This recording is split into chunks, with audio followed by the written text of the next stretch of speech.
What does it feel like to get rich by taking over what others walked away from? I've been obsessed with taking over other people's leftovers since I was a kid. When I was young, I wore the old shoes my brother no longer wanted. I finished the snacks my sister refused to eat. After growing up, I decisively stepped in and took over a college campus beauty no one wanted, Willow. 3 years into our marriage, Makoto showed up at my door on a rainy night. He said, "Willow, you once said that if I asked you to marry me, you would say yes. Does that still count?" Willow stood between the two of us, her eyes reddening. Before she could say a single word, I raised my hand and stopped her. I said, "No need. Being able to marry you is already more than enough for me." Over these 3 years, I learned the Liu family's business operations, built connections within the Liu family's network, and even my parents willingly handed their company over to me. It just so happened that not long ago, I heard that Willow Liu's younger sister had just been dumped by her boyfriend. So I didn't hesitate. I decisively cleaned myself up and stepped forward to catch her at just the right moment. Chapter 1. People always say, raise sons poor and daughters rich. I felt that truth deep in my bones. For example, my older brother was raised free range, while I was basically raised like livestock. And my younger sister, I don't know about other families, but in ours, she was raised like a princess. That said, among all the wealthy families, ours never really ranked that high, especially after my grandfather passed away. From then on, our family declined fast. The house grew quiet, and the doors that once bustled with visitors were left deserted. My brother had good timing. He was born before Grandpa died, so he still got a limited time experience of being a rich kid. By the time I was born, my dad's business had been sabotaged. He collapsed completely and spent his days drinking himself numb outside the house. I grew up watching my mom cry every day, surviving on what she called her bitter milk. When I was 8, the school held a Children's Day event. Every kid could wear a brand new pair of shoes they liked to school. I didn't have any. My brother did. I begged my mom for a whole week, asking her to agree to buy my brother a new pair of shoes as his birthday gift. Sure enough, my brother was thrilled when he got them. Then, without much thought, he tossed me his old pair, the ones that were too small for him. When he threw the shoes at me, his face was full of obvious impatience. He said, "George, our family used to be a prestigious household. Can you stop acting like a beggar, squatting outside my door every day picking up trash?" I pretended not to understand the sarcasm in his words. I looked up at him and grinned. "I won't allow you to say that. My brother's things are not trash." He was left speechless for a moment. After that, my once empty cabinet slowly filled up with toys and picture books. All of them were things my brother no longer wanted. He'd say he was already bored of that racing car, or that something was outdated, yet those toys were clearly just bought, their packaging still unopened. So I kept living off whatever my brother wore, played with, or used. My mom often whispered in my ear that the family conditions were bad, and boys didn't need to be too picky. I nodded obediently, showing I understood. Then my sister was born. Somehow, my dad suddenly turned over a new leaf. He became devoted to the family, carried my sister around every day, grinning like an idiot. He adored her beyond measure. How should I put it? My sister grew up with closets full of beautiful clothes. She attended elite private kindergartens. I once questioned it, but my dad said, "A man must strengthen himself. George, work harder and don't fuss over these things. Suffering a bit does no harm to boys." My nickname is Tardy, meaning the child who arrived too late. Growing up, the sentence I heard most from my mom was, "You have no luck. The family went bankrupt, and then you showed up." But my sister arrived even later than I did. So why was she so lucky? When I raised objections, my mom immediately changed the subject. "If you want to blame someone, blame that useless father of yours. And now you're even blaming me. You heartless brat. I've suffered so much for you kids. My fate is miserable. I'm an outsider by surname, working as a nanny for the Wang family 365 days a year. My sister's nickname is Jenny, meaning a precious gift sent from heaven. So compared to me, my parents liking my sister more was beyond any doubt. My dad, who proudly called himself a daughter-obsessed dad, spoiled her to the extreme. Everything she ate and wore was the best. Even her studies were handled by famous private tutors. She was treated like fragile porcelain, held in the hands for fear of dropping her, cradled in the mouth for fear of melting. My dad personally drove her to and from school every day. As a result, after middle school, my sister had fewer and fewer friends. I felt terrible for her. I'd rather skip evening self-study every day than miss seeing her, riding buses for over 10 stops just to visit her elite school. Maybe because I learned early how to read people and sense their needs. Some classmates gradually became willing to play with my sister, but she still had tutoring classes, so she came to me for help. I hesitated, looking troubled, but could only agree reluctantly. I said, "I really dote on you. I'm helping you because I'm afraid you'll suffer from studying too hard." My sister's eyes filled with tears, her face full of gratitude. I, on the other hand, turned around with her textbooks and went straight to the tutor. I had that top university graduate tutor drill me for an entire semester of senior year math, physics, and chemistry, and just like that, I barely snatched a spot at the very bottom of a key national university. A key university really is something else. The students around you are either insanely rich or possess god-tier brains. I heard from my roommate that the big-chested campus beauty had confessed to Makoto. I immediately went to watch. What I saw was Makoto sneering as he said, "Willow, besides being a little pretty, what else do you have?" He shrugged, lifted his chin, and swept his gaze over us onlookers. "Gentlemen present, whoever likes this type, brand new, free of charge." The crowd was too loud. I only caught the word free. I bolted forward, stood between the two of them, struck the standard hand-raising in-class pose, one hand over my chest, the other raised high, and shouted excitedly, "Me, me, me." Chapter 2. This time, picking up something other people didn't want. I scored big. I picked up a person. She was fine. Free was enough. Nice to look at was enough. Usable was enough. After 3 years of marriage with Willow, she was obedient and sensible. On the rare occasions she wasn't, I'd cup her face and retell that story, how I plucked her out of the crowd in one clean move. Every time, she'd puff up in anger and glare at me. She'd snort coldly and say, "That was clearly because you helped me out of an awkward situation. I thanked you." And that's how we gradually started dating. When she said this, the first rays of morning light slipped through the curtains, casting broken shadows across Willow's face. Willow, although often described as all curves and no brains, had exceptionally good looks. Her face was smooth and luminous like jade, her features delicate and refined, and she had a pair of peach blossom eyes that naturally drew people in. Taking her out still gave me face. I thought life would just keep going like this, until a little over a month ago, when a long-dormant contact in Willow's phone sent her a message. Just like now, she was nestled in my arms, her head buried against my chest, acting spoiled, her voice sticky and intimate in a way that wasn't exactly innocent. But the moment a special notification sounded, even while I was kissing her, she'd lose focus to glance at her phone, then immediately pull away, her tone returning to neutral. She said, "Honey, I've got something to take care of. I need to head out for a bit. Didn't you say you had a meeting later? Go on then. Don't keep your people waiting." After saying that, she seemed to realize she was acting a little off. Willow stood on her tiptoes and kissed the corner of my mouth. She said, "Aren't we going for Japanese food this afternoon? I need time to get ready too." She blinked and added, "Tonight I'll wear the black stockings you like most." She remembered wrong. I'd asked her yesterday about Japanese food in the afternoon. She never replied, so I didn't bring it up again. And since when did I ever say I liked black stockings?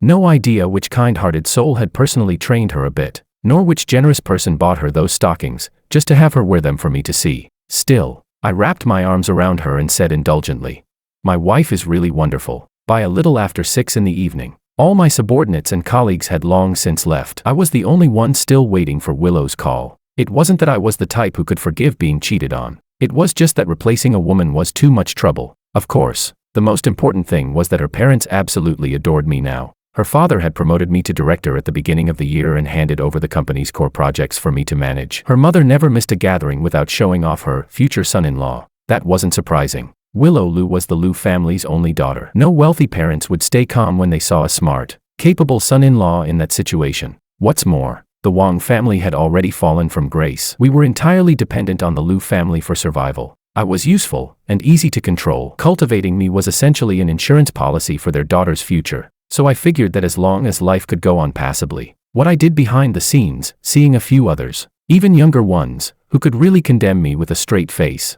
But Willow's call never came. My phone lit up. It was my mom. Her tone was shocked, overflowing with concern for me. "George, guess who I just ran into while shopping?" she said. It was Willow. And the man next to her, who is he? They were hugging and clinging to each other with a mother's intuition. "I'm telling you, that relationship is definitely not simple," she continued. "I'm telling you, a woman like that, you absolutely must." Seeing her ramble on, I cut her off directly. "What about the thing I mentioned last time? What did my dad decide?" Chapter 3. What I was talking about was handing over the management rights of our own family company to me. No matter how much my father-in-law valued me, it was only incidental. The houses, land, storefronts, shopping centers, trust funds, all of it still had only their daughter's name in the ownership column. To put it bluntly, I was barely any different from a live-in son-in-law, but I never had my eyes on the Lu family's assets in the first place. The pie was too big, my appetite too small. Swallowing it whole would just give me indigestion. All I wanted was to use the Liu family as leverage, to scare the tiger by striking the mountain, and make my useless father understand that it was time for him to step down. My mom clearly hadn't expected me to change topics so abruptly. The line went quiet for a moment. In her mind, a married man who hears that his wife might be cheating on him, yet feels no anger and calmly thinks about business instead, probably wasn't normal. She stammered a bit, then continued. Well, your dad thinks that since you're already a senior executive at Liu Group, getting involved in the Wang family's business too might invite gossip. How about letting your sister liaise with Liu Group instead? I knew they'd come up with something like this, so I put on a troubled tone and said, my father-in-law really values me. This time, he only agreed, reluctantly, to let the Wang family get a slice of the pie because of me. Ask my dad to check which other families are participating in this project. I sighed and added.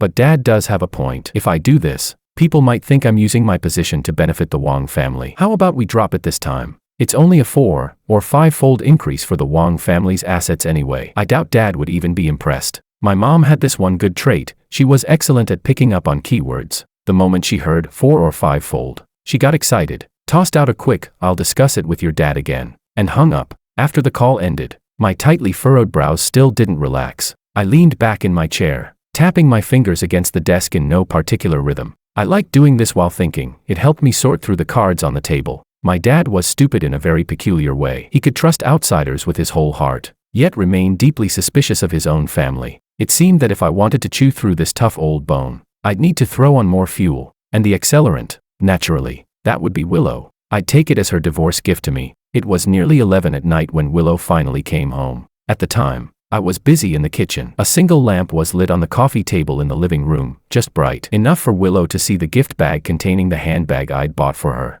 When she walked in, I eagerly pulled her over. Almost out of instinct, I tucked her cold hands into my arms. Her voice was a little dry when she spoke, her eyes tangled with guilt and remorse. She said, "It's so late, why are you still waiting for me?" I drew her into my arms, feeling the chill in her body. Panic flickered in Willow's eyes, but I pretended not to notice. I rubbed her hands gently and said in a warm voice, "You've always had a cold constitution. Staying out this late and not coming back, you must be frozen. I'm making you some black chicken soup to warm you up. Otherwise you'll definitely catch a cold tomorrow." My tone was indulgent. After speaking, I even pinched her cheek lightly, as if punishing her playfully. By now, Willow's heart should have been in torment. She clenched her fists, clearly weighing her options. But just as she was about to speak, I cut her off. I said, "Next Wednesday is the anniversary of the day we first met. How about we invite both our parents, book a private room, and celebrate properly?"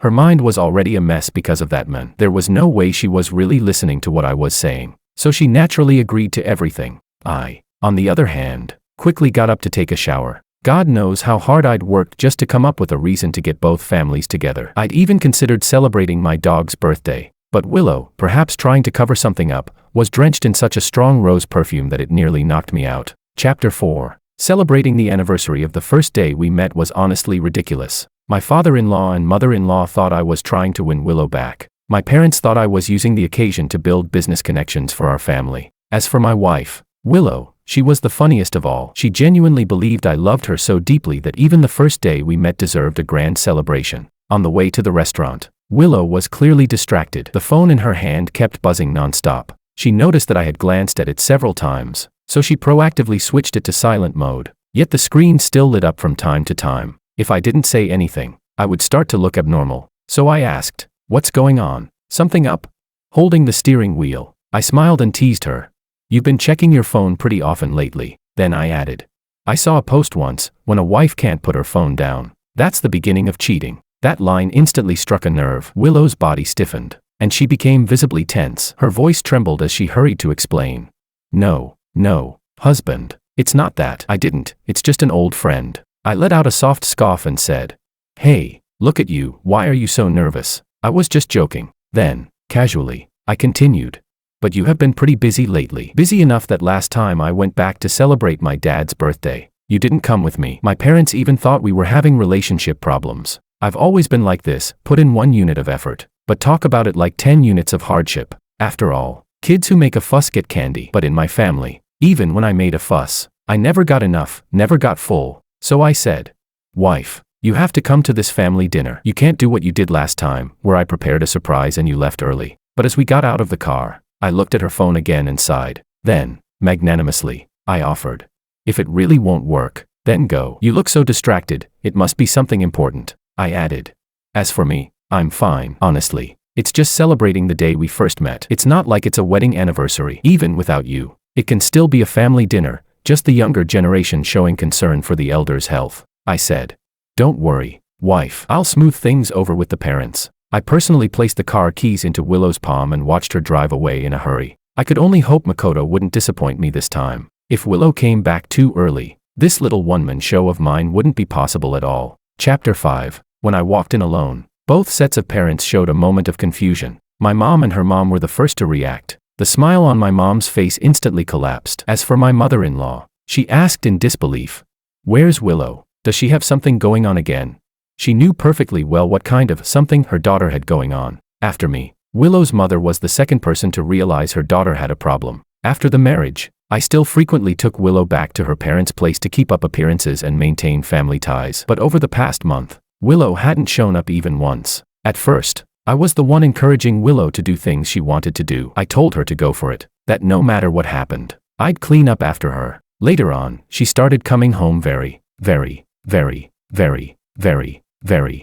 late. By this point, I no longer needed to intervene. If I said too much, I'd look like a useless husband and risk making my father-in-law doubt my competence. If I said too little, my mother-in-law might think I had ulterior motives, that I was marrying into the family to seize her daughter's inheritance. All I needed to do was, when her parents asked, let my expression turn a little unnatural and casually say while drinking water, "Willow has her own things going on." As for whether her parents later asked around or followed her themselves, I would simply pretend I didn't know they already knew. The meal was outwardly harmonious, but beneath the surface, all four of us were riding undercurrents of unspoken thoughts. I served rice, picked up dishes, and occasionally added, "Willow seems to have opened a shop with her close friends recently. Her mental state looks much better. Seeing her have her own career, I'm genuinely happy for her. She deserves a broader life." After my in-laws left, my mom couldn't wait to question me. I finally dropped the smile I'd been wearing for so long. My face instantly filled with exhaustion. I sighed and said, "All I know is that it seems to be her first love from college. But for now, they're both still holding back. Nothing has crossed the line." My dad slammed the table in anger and shouted, "Your wife is about to be stolen away, and you're just sitting here sighing. What's the use of that? Tell me, are you spineless or what? You've done so much for the Liu family, and her parents, two misers. They only gave you management authority, didn't let you touch a single cent of real money. They're so guarded, yet they don't stop to think, besides you, who else could possibly handle an empire as big as the Liu family's?" The pressure in the room dropped to freezing point. The silence was suffocating. Thinking of my past with Willow, I immediately put on a pained expression, then covered my face awkwardly. I heard my dad ask, "Do her parents know about this?" Whether they knew or not, I nodded, because that was the question I'd been waiting for. I said, "That's exactly why I've been calling to push you so many times." Willow is still hesitating, and her parents feel extremely guilty toward me. If Willow doesn't kick up a fuss about divorce, that's one thing, but if she really starts acting up, after the divorce, can our two families' businesses still work together? After I finished speaking, my dad stared at me for a long time. This might have been the first time since I was born that my father truly saw me. He wavered, perhaps after seeing too much of my brother's rebellion and my sister's spoiled willfulness. He was finally discovering my value for the first time. His gaze gradually softened, pride rising in his eyes, not just pride in me, but in himself as well. Like a real father, he patted my shoulder and said in comfort, "Come to the company tomorrow and sign the responsibility transfer agreement." I almost couldn't hold back my laughter. As the saying goes, if a son does not resemble his father, the father despises him. If a son does resemble his father, the father grows suspicious. So from childhood to adulthood, I have always prided myself on knowing exactly when to act and when to hold back. But this time, I truly couldn't help laughing. This idiot, what kind of business in the world could possibly multiply one's net worth 4 or 5 times overnight? My father really does fall once, then again, and then once more. Chapter 6. In the past, whenever Willow and I had conflicts, my dad would always scold me, tell me to apologize and soften my tone, saying that family wasn't a place to argue about right and wrong. Now he doesn't say that anymore. Instead, he smugly revealed things to me in his role as the head of the family. This time, don't be too humble. Make your stance clear. Let them panic a bit. Negotiating business later will be much easier. My mom, meanwhile, urged me to hurry up and get Willow pregnant. I scoffed at all of it. The only moment that really stuck with me was late at night, when I went downstairs for water and ran into my older brother, who had just returned from volunteering in Antarctica. He was still the same as when we were kids, mocking me with casual contempt. "So," he said, "finally got what you wanted." I'd forgotten how long it had been since I'd spoken so honestly with anyone. Under the moonlit night, washed clean and pale, we stood on the balcony, drinking beer and letting the wind blow past us. We talked about our current lives, our futures, and our childhood. He laughed loudly and said, George, I'm 4 years older than you, but back then you still played me like a fiddle. Where did you even get the money to travel abroad as a kid? You secretly sold my medals, didn't you? And later, I was wondering why you were still working part-time in senior year. Turns out you were secretly taking private tutoring behind mom and dad's backs. I just smiled and said nothing. In truth, my brother was both right and wrong. When I was little, I didn't actually pick up that many of my brother's discarded things. Only two. One was his shoes. The other was the gold medal he threw into the trash, the first-place medal from a piano competition. The shinier and more dazzling that medal was, the more it reminded him of the period when his life had fallen into the mud. But in my eyes, it was nothing more than a resource that could be exchanged.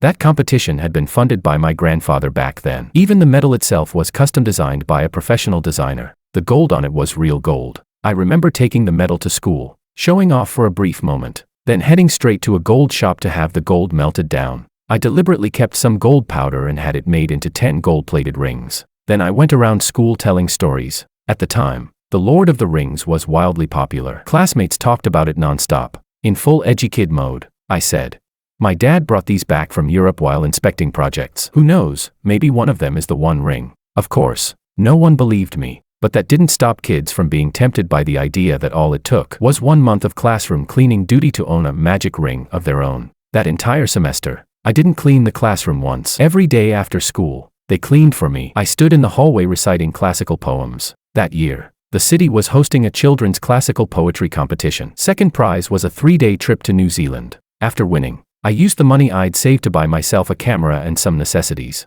On the day I was about to leave the country, my brother clung to my mom, making a scene and insisting he wanted to go too. To calm him down, I had no choice but to lie, telling him the One Ring was hidden under my bed, turning him into Gollum for a while. As for my sister's tutoring classes, that took even more effort. Back then, no one wanted to play with her. So I helped her classmates with their homework for free, begging them to play with her. Later, the homework help business expanded, and I started charging $200 per subject per day. I outsourced the work to college students, had them imitate each client's handwriting, and adjust the difficulty so the grades showed steady improvement. When parents saw their kids' grades rising, the happier they got, and the more pocket money they gave their kids, which meant the more I earned. Eventually, my sister grew dissatisfied with my mom's suffocating control. So she came to me and said the words I'd been waiting to hear all along. "Brother, how about you go to the tutoring classes for me instead?"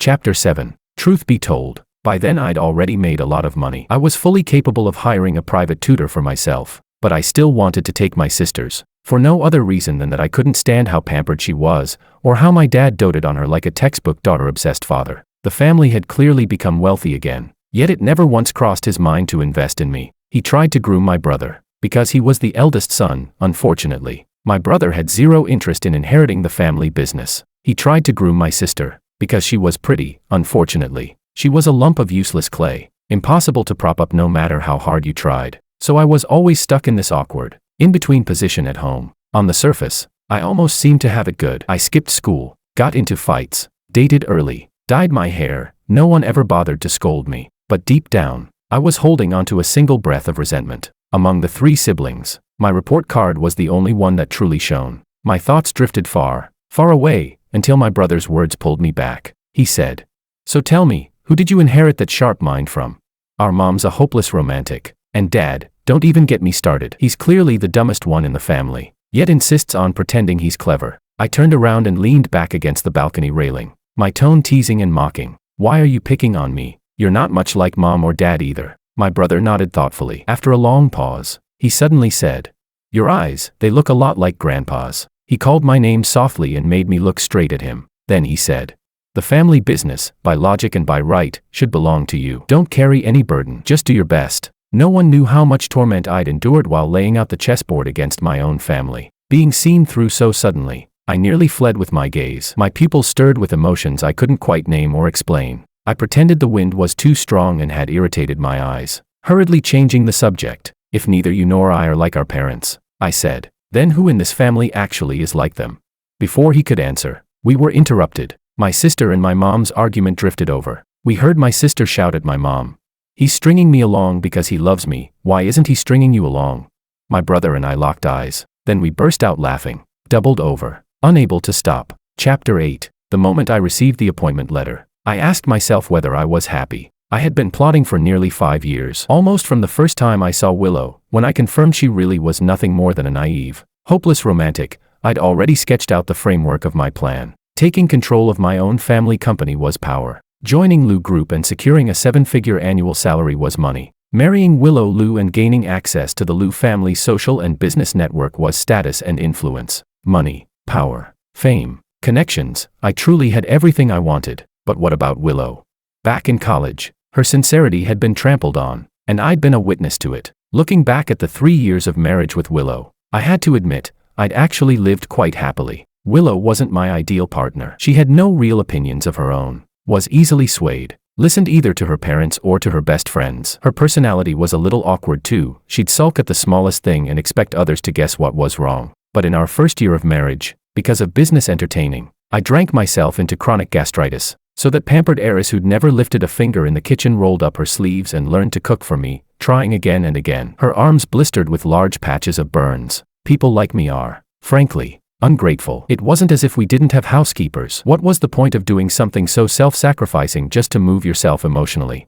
Not to mention that porridge, even a dog would shake its head at the smell. Watching Willow with tears pooling in her eyes from the pain, I couldn't stop mocking her in my head. Yet my hands, applying ointment to her burns, grew gentler and gentler. More than a year into the marriage, our relationship was still steady. Willow had also hinted more than once that she wanted a baby, but things didn't go as hoped. After multiple failed attempts, we went to the hospital, only to learn that Willow was infertile. I chose to shoulder the blame myself. Because of that, I endured no small number of cold looks from Father Lou and Mother Lou. The most humiliating incident was when Father Lou chewed me out for half an hour during a meeting over a minor mistake at work. But who was I? I actually wished they'd reacted more fiercely. Better yet, slapped me across the face in front of everyone. That way, my returns would be even greater. When Willow found out, she had a huge fight with her father. Afterward, her dad took the initiative to mend fences with me, promoted me, and gave me a raise. With a bitter smile, he said that a married daughter was like water poured out. I had to admit, when I heard him say that Willow had never once fought with her family growing up, and that he never expected she'd be willing to sever ties with them because of me, I did feel a brief flicker of emotion. On the drive back to the company, I still hadn't decided what kind of ending Willow and I should have. It wasn't that I'd fallen in love with her. No one falls in love with their own chess piece. From the moment I decided to use Willow as my entry point, that kind of relationship between us was never possible. But I was still human, and humans hesitate. Humans feel guilt. Truthfully, I didn't really care what Willow and Makoto were doing. Even if the two of them were wrapped up with other men and women every single day, as long as I wanted to, I could still calmly continue playing the role of the perfect husband. But I'd already gotten what I wanted. There was no need to keep living like this, so fake, for so long. Chapter 9. So in the end, I handed the decision back to Willow. You could say it was a tiny bit of compensation on my part. Back at the office, I leaned against my desk with a blank expression, smoking. At some point, rain began to fall. The sky darkened, thunder flashing faintly in the distance. For the first time in all these years, I was alone, and yet my mind held not a single calculation. Strangely calm, so calm it was completely still. By the floor-to-ceiling windows, I quietly admired the rain, until a familiar figure suddenly broke into my field of vision. At the door, a rapid series of electronic beeps sounded. As it opened, I saw Willow's face, soaked through with rain. She smiled at me and said, "Hubby, I brought you dinner. You must be starving, right?" This woman, who was terrified of thunder, was shivering from the cold herself. Yet all she cared about was whether I'd eaten. After driving back, Willow, her shoes completely soaked, weakly threw herself into my arms and asked me to carry her upstairs. If we were just dating, that might have been romantic, but we weren't. What I was planning had never really had anything to do with Willow as a person. Still, holding her like this, I craved her warmth more than ever before. My voice carried no pretense this time, just plain and direct. "What have you been doing lately? I never see you around." Willow paused. She walked inside, took off her shoes. When she spoke again, her excitement was impossible to hide. "It's over," she said. She buried her face in my neck. "Hubby, I'll stay with you all the time from now on. I used to wonder, did I marry you to get back at the guy who rejected me back then? Or was it just gratitude? Or did I actually fall for you?" But now I finally understand.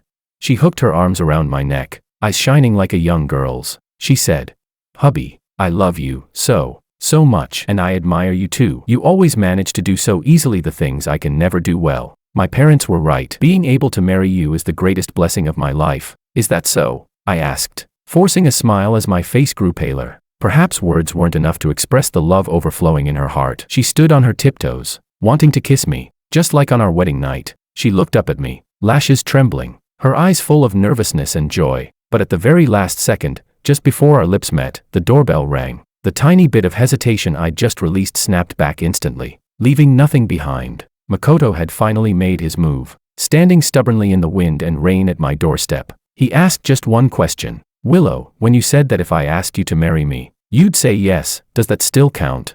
The Willow who'd just been lively like a happy kitten now looked as if she'd been soaked in bitter medicine. Even the corners of her mouth tasted sour. Her voice came out hoarse. "Hubby, please listen to my explanation. I didn't tell you because I didn't want you to overthink. Makoto was recently diagnosed with depression. He's tried to jump off a building several times. I went today just to make things clear with him. Please don't think I'm dirty. Please don't abandon me. Okay?" By the end, her voice grew softer and softer, her sobs louder and louder. I didn't even know why my own eyes turned red. I hugged her again, wiped the tears from the corners of her eyes, and said, "All right, cry anymore and you won't be pretty. Besides, I only got to marry you because I picked up what someone else left behind in the first place. Didn't you always want to marry him? I can't exactly stop you from running towards someone better, can I?" As I spoke, Willow shook her head over and over again, until Makoto, standing at the door, finally turned and walked away. Chapter 10. If we're talking about Willow's greatest strength, it's probably that she's kind to the point of being almost saintly. She stood up, looked at me, then looked toward the now empty corridor where Makoto was nowhere to be seen. I encouraged her one last time. "Go." She finally made up her mind and nodded. "Then, hubby, I'll go check on him, just in case something really happens. Once the police arrive, I'll come back right away." I smiled at her. I said, "No need. Being able to marry you was already more than enough for me." Her steps paused abruptly after hearing that. She didn't understand why I would say something Southwest oddly out of place, but saving someone was more urgent, so she still left. That line was abrupt, because the moment Makoto appeared earlier, I suddenly realized that if I hadn't interfered back then, maybe those two would already be living happily together. After marrying Willow, I'd looked into Makoto's situation. Back then, he really was proud. He looked down on someone like Willow, a pampered rich girl raised in comfort. After all, he was a top student from University A, convinced he would build a great career of his own. After rejecting Willow, Makoto quickly got together with his poor junior. Unfortunately, he was terrible at judging people. After graduation, both his career and love life collapsed, and he took a massive fall because of that junior. He was different from me. He wasn't actually that profit-driven. When he looked for a girlfriend, he wanted a comrade, someone to struggle forward with together. As for me, I'd known since childhood that when you don't yet have the qualifications to possess good things, you should use the resources around you and turn trash into treasure. Truthfully, I didn't dislike Makoto. I even admired him a little. When I first heard that he'd put his girlfriend's name on the property deed before marriage and later got cheated out of $300,000 in bride price, I secretly cursed him as stupid as a pig. But thinking about it carefully, I probably had no right to say that. At least he dared to go all in, while I used my family, then used the people who loved me. What kind of decent person did that make me?